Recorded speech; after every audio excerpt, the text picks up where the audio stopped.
Majelis Hakim Pengadilan Negeri Situbondo, Jawa Timur menjatuhkan vonis 5 bulan 20 hari penjara kepada Masir, seorang kakek berusia 71 tahun dalam perkara pencurian burung cendet di kawasan Taman Nasional Baluran. Karena kakek Masir telah lebih dahulu menjalankan masa penahanan selama 5 bulan 17 hari, kuasa hukum menyebut vonis tersebut membuat kakek Masir tidak perlu kembali menjalani masa hukuman tambahan dan ia dipastikan akan segera bebas. Suasana haru pun pecah usai putusan dibacakan pada Rabu 7 Januari 2026 lalu. Kakek Masir tampak tak kuasa menahan air mata hingga bersujud syukur di ruangan sidang pengadilan. Dalam pertimbangannya, majelis hakim menilai kakek Masir terbukti memiliki niat mengambil burung di kawasan konservasi yang dilindungi secara ketat oleh negara. Kalau dari hal-hal yang memberatkan ya memang dia bersalah ya Pak Masir ya.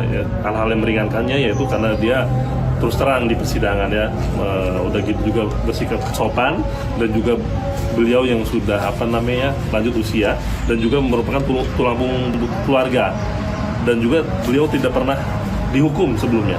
Meski kasus ini berakhir dengan pembebasan terdakwa, pengadilan menegaskan bahwa perlindungan kawasan konservasi tetap menjadi hal utama dan setiap pelanggaran akan diproses sesuai ketentuan hukum yang berlaku.